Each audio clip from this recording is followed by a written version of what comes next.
आप भी उनमें से हैं जो हर चीज़ के लिए खुद को दोषी मानते हैं? यानी कि घर में कुछ गलत हुआ, दोस्तों के साथ कुछ गलत हुआ, या फिर आपके साथ अगर कोई भी बुरी घटना घट गई है, उसकी वजह से आप खुद से हेट करने लगते हैं, आपके मन में नेगेटिव थॉट्स आते रहते हैं, या फिर कुछ ऐसे शब्द जैसे मैं पनौती हूँ, मेरी वजह से हुआ होगा, मैं नहीं होती तो ये नहीं होता है, मैं नहीं करता तो ये नहीं होता। इसका मतलब ये है कि आप अपने आप को हर चीज़ का दोषी मानते हैं। तो अगर आप भी इसी तर्ज पे हैं, अगर आप भी ऐसे ही सोचते हैं और ऐसे ही नेगेटिव ख़यालात आपके दिमाग में हमेशा हर दिन आते हैं, हर पल आते हैं, तो ज़रा ठहरिएगा, क्योंकि एक बड़ी बीमारी को ये बुलावा देते हैं। अब इस सेल्फ हेट्रेड यानी कि खुद से नफ़रत करने के कई सारे रीज़न्स हो सकते हैं। सबसे पहला रीज़न जो देखा गया है रिसर्च के हिसाब से वो ये है, अगर किसी का बचपन बहुत ख़राब होता है, जैसे अगर किसी ने ब्रोकन फैमिली देख ली हो, या फिर बचपन में कुछ एब्यूज़ सह लिया हो, बहुत हार्श बिहेवियर देख लिया हो अपने साथ या अपने घर वालों के साथ, अपने सिबलिंग के साथ, अपनी मदर के साथ,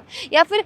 कोई ऐसी घटना जो उनके दिमाग में बैठ गई हो, तो ऐसे लोग हमेशा अपने बारे में गलत सोचते हैं, नेगेटिव थॉट्स रखते हैं, या फिर ऐसा होता है कि जैसे उनके सामने अगर कुछ हो गया हो और वो उस घटना को रोक ना पाए हों, चाहे उसकी वजह कोई भी हो, तो हमेशा वो इसका कारण अपने आप को मानते हैं और सालों साल तक उनके दिमाग में ये बात बैठी रहती है। कभी कभी तो उनको बुरे सपने भी आते हैं, और कभी कभी ऐसा होता है कि कोई भी चीज़ अगर बुरी होती है तो वो सपना या फिर वो जो घटना है वो उनके दिमाग में ट्रिगर हो जाता है और वो खुद से और ज़्यादा नफरत करने लगते हैं। इसका दूसरा रीज़न है सोशल एंड कल्चरल इन्फ्लुएंसेस। अब हमारे समाज में हर तरह के लोग रहते हैं, लेकिन हमेशा से एक चीज़ जो हमने देखी है, गोरे रंग, काला रंग, लंबा कद, छोटा कद, मोटापा, बहुत ज़्यादा दुबला होना, समाज को हर चीज़ से प्रॉब्लम होती है। अब कुछ लोग तो इसे कोप अप कर लेते हैं, लेकिन कुछ लोग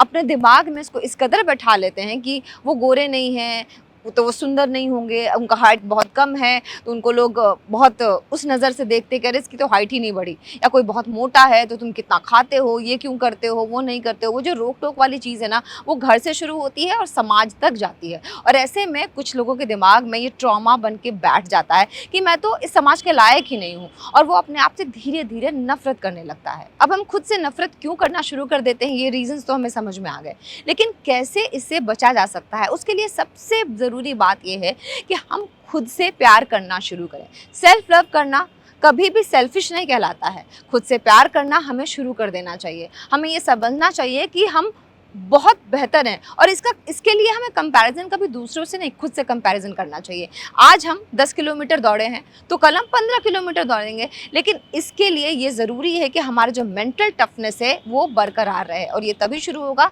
जब हम खुद से प्यार करना शुरू करेंगे। अच्छा, हम हमेशा गलत दोस्त चुन लेते हैं, तो हमेशा जब दोस्त गलत होते हैं तो वो गलत सलाह देंगे, वो आपके दिमाग में ऐसा कुछ भर देते हैं कि अरे तुमसे नहीं हो पाया, उसने तो ये करके दिखा दिया। ऐसा नहीं करना चाहिए। अपने दोस्तों को और अपने आस पड़ोस जिनके साथ आप उठते बैठते हो, ये ज़रूर ध्यान रखना चाहिए कि वो किस तरीके के लोग हैं। तो अपने दोस्तों को भी बहुत ध्यान से चुनिए जो आपकी पॉजिटिव एनर्जी को बढ़ाएं, ना ही आपकी नेगेटिव एनर्जी को। तो सुन लिया ना आपने, खुद से प्यार करना बहुत ज़रूरी है। अगर आपको आज का हमारा वीडियो पसंद आया है तो लाइक शेयर कमेंट ज़रूर कीजिएगा। ट्रेंड्स 9 को सब्सक्राइब करना बिल्कुल भी मत भूलिएगा, क्योंकि ऐसे ही जानकारी वाले और सेहत से जुड़े और भी बहुत सारे वीडियोस आपका कर रहे हैं इंतज़ार। आर्टिकल्स भी अगर आप पढ़ना चाहें तो वहाँ बहुत सारे इंटरेस्टिंग आर्टिकल्स भी हैं, तो देर किस बात की है, जल्दी चलिए trends9.com।